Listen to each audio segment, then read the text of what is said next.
So we named this montage of talks and music and everything. We named it the 4 pillars because in our science, the science of mind, we have 4 pillars of life. We didn't make it up. There's 4 pillars: health, creative expression, relationships, and abundance or prosperity. That's it. That's what we are. We are those 4 things, no matter what. And I love what Karen said, because if we did that, we wouldn't have to be talking about what I have to talk about, which is health.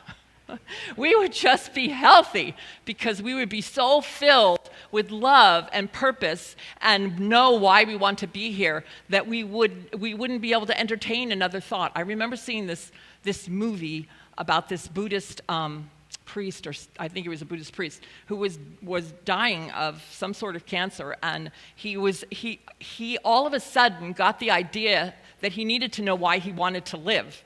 And as soon as he did that, and he started focusing on life and focusing on the beauty of life and focusing on all the people he loved, he healed. Now, in our science, healing doesn't always mean that we don't pass from this earth. We're going to all pass from this earth at some point. Maybe not, I don't know. We might just fizzle up and sing our way out. But it doesn't mean that. What it means is, and this is what healing is in the science, and I want to talk about it for a minute because it's my passion. Healing is revealing. It's not fixing something. It's not like, oh, I got to fix this part of myself, or I have to, make myself perfect. I have to do this, I have to do that. No, it's revealing. And what that means is that we are revealing the truth of who we are. And I don't know if any of you are familiar with the work of Dr. Joe Dispenza, but the people that heal when they go to those conferences is because they realized they didn't even care about healing. All they cared about was how much they loved themselves and how much they were in tune with the divine and with the life soul within themselves.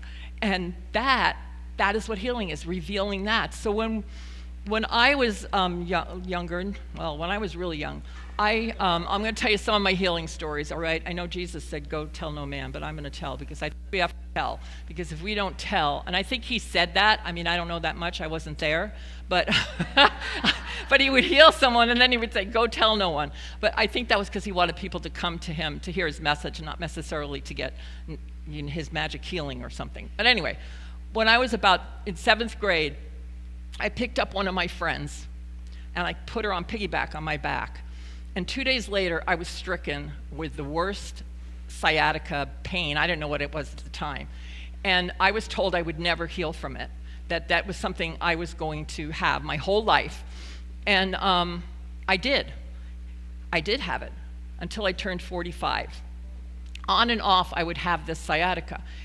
But it wasn't until I realized, well, I came to this teaching, and I was trying to get rid of it then. I was like, get rid of it, get rid of it, get rid of it. No, it wasn't about that. It was the more that I understood who I was, and that wasn't part of who I was anymore. And it sounds maybe a little woo-woo or esoteric, but it's not, because it's scientific. I started to become another person. I started to release the things in my life that were holding me down and that I was carrying, finances, all these things, not so great relationship, all these things that I was carrying on my back that was creating this thing that kept reoccurring and reoccurring and reoccurring. And then one day, and it wasn't just one day, it was a culmination, because what happens is when we do a spiritual mind treatment, which is our modality of healing, what happens is things happen, people show up, books fall off shelves, you get an idea in your head all of a sudden. And mine was, I ended up at the university in Pomona, which was osteopathic medicine. And this man looked at me and he said, come on in. He said, I think I can help you. And I was doing a job there. I was working as a standardized patient. And he said, I want to spend lunchtime with you. And he started asking me questions about my life.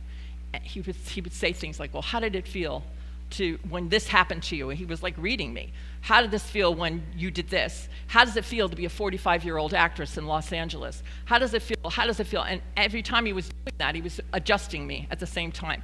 I walked out of that office, and that was it. And that time I was crippled. I was walking around like this. Ask my husband. Anyway, so it wasn't until I released what was holding me back that I was able to heal, because I didn't want to walk around like that my whole life. I didn't want to. And do I do things now to help my back? Yes, I do. But I know the most important thing I can do for myself is to remember who I am, and to sit every single solitary day in meditation, in prayer, in whatever that is for you, and remember that I am not just this body. I am source energy. I am energy. I am healing. I am energy. You are energy. That's all you are. Your cells and everything are moving continuously, breathing, and they are your life. That is what's happening. And it's not like old stuff that won't change. It's constantly in motion. It's constantly renewing itself. We know that now scientifically. The mystics all knew it, but we know it scientifically that we're new in every moment. Every moment, every moment, we're just energy. And if our energy gets stuck, that's when things happen. So yeah, get creative, get purpose, get life. Remember why you want to be here. And just know, and remember who you are, this divine, perfect wholeness and energy and love. So just breathe it into that for a moment. Because what I know is that right here, right now, there is this infinite creative intelligence, this beauty, this light, this power, this energy that's constantly in motion, that's moving and living and breathing us. It's intuiting through our cells. It knows exactly what to do in every single solitary moment. It is our wholeness. That's what we are, wholeness. That's all we are. Wholeness, loving, creative, beautiful, light energy. So I know whatever needs to be released right now, whatever needs to be done with is done with right here and right now, as we assimilate the power and the truth and the love of who we are. And as we walk from here, from this place today, what I know, whatever is required shows up for us in whatever way it does, because I get my hands off of how it happens, because that's not what it is. It's just me knowing. And so I know there's been a shift, and I believe it, I know it, I accept it, I allow it, and I allow it to be so with such gratitude as I just affirm, and so it is. Thank you.